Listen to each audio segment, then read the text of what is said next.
अस्सलाम वालेकुम। आज की इस वीडियो में हम बात करेंगे अमाइनोविल इन्फ्यूजन के बारे में। अमाइनोविल इन्फ्यूजन एक intravenous nutritional electrolyte replacement IV fluid है। इसमें जो एक्टिव इंग्रेडिएंट हैं, इसमें जो अज्जा पाए जाते हैं वो इसेंशियल और नॉन इसेंशियल अमाइनो एसिड्स हैं और इसके अलावा इसमें सोडियम, पोटाशियम और बाकी इलेक्ट्रोलाइट्स पाए जाते हैं। अगर हम इसका इस्तेमाल देखें, इसके इंडिकेशंस देखें कि किन कंडीशंस में अमाइनोविल इन्फ्यूजन का इस्तेमाल किया जाता है, तो इसका इस्तेमाल जनरलाइज बॉडी वीकनेस में, जो अफराद जिन पेशेंट्स में बहुत ज़्यादा वीकनेस होती है, चाहे वो किसी भी बीमारी की वजह से हो, चाहे वो टीबी की वजह से हो या एड्स की बीमारी से या किसी लंबे अरसे की जिस तरह कैंसर डिजीज़ है, या ऐसे अफराद जो खा पी नहीं सकते, या ऐसे अफराद जो ओल्ड एज पेशेंट्स हैं यानी बुजुर्ग अफराद हैं, उनमें खाना पीना बहुत हद तक कम हो जाता है, जिसकी वजह से बॉडी में वीकनेस बहुत ज़्यादा होती है और मसल बहुत ज़्यादा वेस्ट हो चुके होते हैं। बहुत ज़्यादा जिस्म में कमज़ोरी हो जाती है क्योंकि फैट ब्रेकडाउन होने के बाद प्रोटीन ब्रेकडाउन हो रहा होता है। और इसका एक नुकसान सबसे बड़ा ये होता है कि जो बॉडी के जो नॉर्मल फंक्शंस होते हैं वो भी परफॉर्म नहीं हो पाते और उन पेशेंट्स में इन्फेक्शन होने का चांसेस बहुत ज़्यादा होता है और उनमें डेथ होने के रिस्क बहुत ज़्यादा बढ़ जाते हैं। तो उन पेशेंट्स में प्रोटीन को रिप्लेस करने के लिए, अमाइनो एसिड्स और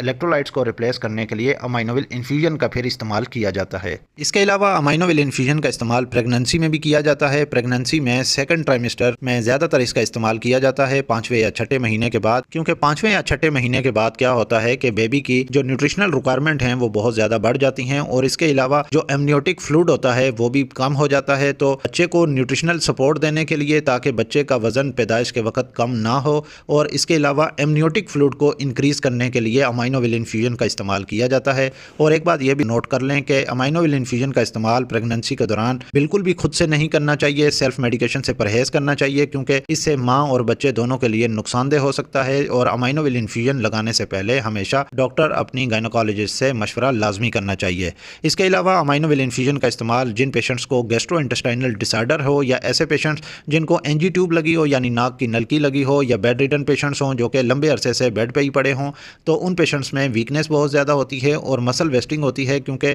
उनका खाना पीना इतना अच्छा नहीं होता। तो बॉडी को अगर खाने पीने के लिए नहीं देंगे तो बॉडी क्या करती है कि अपने ही जिस्म से प्रोटीन को ब्रेक डाउन करके प्रोटीन को इस्तेमाल करती है, जिससे मसल वेस्टिंग हो जाती है। तो इससे बचाने के लिए भी अमाइनोविल इन्फ्यूजन का इस्तेमाल किया जाता है। इसके अलावा ऐसे पेशेंट्स जो लिवर डिजीज़ में मुब्तला हों यानी जिगर के अमराज में मुब्तला हों, और ऐसे पेशेंट्स जो हेपेटाइटिस हो और CLD क्रॉनिक लिवर डिजीज़ हो, काफ़ी लंबे अरसे से उनको हेपेटाइटिस चल रहा हो, तो उन पेशेंट्स में अक्सर अमाइनोविल इन्फ्यूजन का इस्तेमाल किया जाता है। इसके अलावा ऐसे पेशेंट्स जो सीवियर बर्न में हों यानी कि जल चुके हों, चाहे वो गर्म पानी से जल चुके हों या आग से जल चुके हों, और हॉस्पिटल में काफ़ी लंबे अरसे से हॉस्पिटल में एडमिट हों, उन पेशेंट्स में भी वीकनेस बहुत ज़्यादा पाई जाती है। तो वीकनेस को ट्रीट करने के लिए और इम्यूनिटी को बूस्ट करने के लिए अमाइनोविल इन्फ्यूजन का इस्तेमाल किया जाता है। इसके अलावा अमाइनोविल इन्फ्यूजन का इस्तेमाल ट्रामा में या किसी भी सर्जरी के बाद भी इसका इस्तेमाल किया जाता है। इम्यूनिटी को इम्प्रूव करने के लिए सर्जरी के बाद अगर स्टिचेस लगे हों या उन पेशेंट्स में वीकनेस बहुत ज़्यादा हो, तो वीकनेस होने की वजह से ज़ख़म जल्दी जल्दी जो है हील अप नहीं होते, ज़ख़म ठीक नहीं होते, तो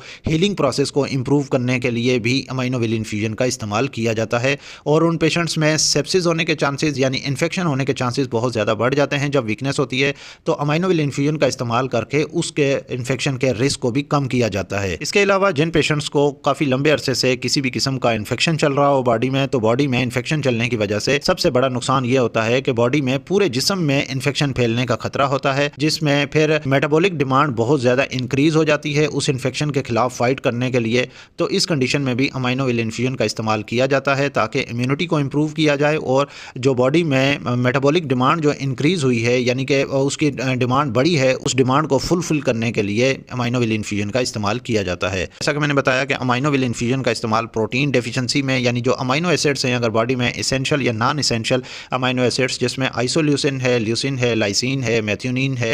है, ट्रिप्टोफैन है, वेलिन है, अलाइनिन है, अर्जिनिन है, हिस्टडीन है, प्रोलिन है, ग्लाइसिन है, ये इसेंशियल और नॉन इसेंशियल अमाइनो एसिड्स हैं जो हमारी बॉडी में बहुत अहम किरदार अदा करते हैं, बहुत अहम फंक्शंस अदा करते हैं। अगर इन अमाइनो एसिड्स की बॉडी में डेफिशिएंसी हो जाए तो बॉडी प्रॉपर तरीके से अपने फंक्शन परफॉर्म नहीं करती और प्रोटीन की भी बॉडी में डेफिशिएंसी होना शुरू हो जाती है। तो इस प्रोटीन डेफिशिएंसी को फुलफिल करने के लिए, बॉडी की रिक्वायरमेंट पूरी करने के लिए अमाइनोविल इन्फ्यूजन का इस्तेमाल किया जाता है। अब हम बात करते हैं कि अमाइनोविल इन्फ्यूजन का इस्तेमाल कैसे किया जाए, इसको लगाने का तरीक़ेकार क्या है और इसको कितने टाइम में लगाना चाहिए। तो अमाइनोविल इन्फ्यूजन का इस्तेमाल हमेशा इंट्रावेनस यानी कि वेन में इसका इस्तेमाल किया जाता है और ये 500 ml की बोतल होती है, 500 ml की ड्रिप इन्फ्यूजन होती है।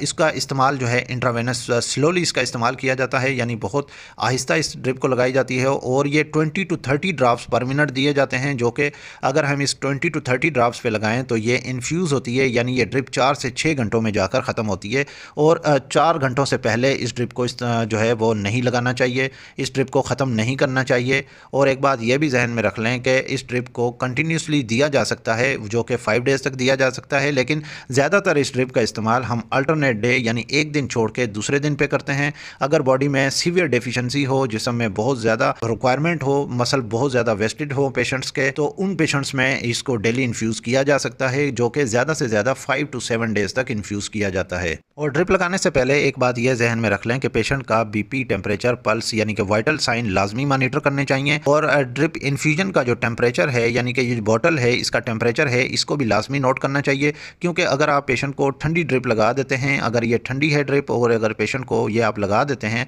तो इससे क्या होगा कि पेशेंट को शिवरिंग होना शुरू हो जाएगी और पेशेंट को रिएक्शन हो जाएगा। पेशेंट को फीवर भी नहीं होना चाहिए, अगर पेशेंट को फीवर होगा तब भी आप ड्रिप लगाने की सूरत में पेशेंट को शिवरिंग होने का खतरा होता है, पेशेंट ये रिस्की होता है। ड्रिप लगाने से पहले हमेशा ड्रिप के टेम्परेचर को मेंटेन करना चाहिए। अगर हम बॉडी लेवल पे अगर लेकर आएँ इस टेम्परेचर को तो 37 इसका टेम्परेचर होना चाहिए। अगर ये ठंडी है तो इसको गर्म करके यानी कि बॉडी के टेम्परेचर तक इसको वार्म करके इसको तब इस्तेमाल करना चाहिए। अगर हम बात करें अमाइनोविल इन्फ्यूजन की प्राइस के बारे में तो अमाइनोविल इन्फ्यूजन 1086 यानी 1086 रुपये की आजकल मार्केट में ये अवेलेबल है, जो कि किसी भी फार्मेसी या मेडिकल स्टोर से मिल जाती है। और इस ड्रिप को बनाने वाली जो कंपनी है वो ओटसुका है, ओटसुका इस ड्रिप को मैन्युफैक्चर कर रही है। तो ये मालूमात अब मैंने आपके साथ शेयर की अमाइनोविल इन्फ्यूजन के बारे में कि इसका इस्तेमाल कब किया जाता है, किन कंडीशंस में इसका इस्तेमाल नहीं करना चाहिए और किन कंडीशंस में इसका इस्तेमाल बहुत ज़्यादा ज़रूरी होता है, इसको लगाने का तरीक़ेकार क्या है और इसको कितने अरसे तक लगानी चाहिए। अगर ये वीडियो आपको अच्छी लगे तो इस वीडियो को लाइक कर दीजिएगा और अगर आप मज़ीद ऐसी हेल्थ से रिलेटेड मेडिकल इन्फॉर्मेशन अपने चैनल पे देखना चाहते हैं तो मेरे इस यूट्यूब चैनल मेडी हेल्थ एंटरप्राइजेस को सब्सक्राइब कर लें और साथ ही बेल आइकन का बटन ऑन कर लें ताकि हर नए आने वाली वीडियो का नोटिफिकेशन आपको मिल सके। तो मिलते हैं नेक्स्ट वीडियो में, तब तक के लिए अल्लाह हाफ़िज़।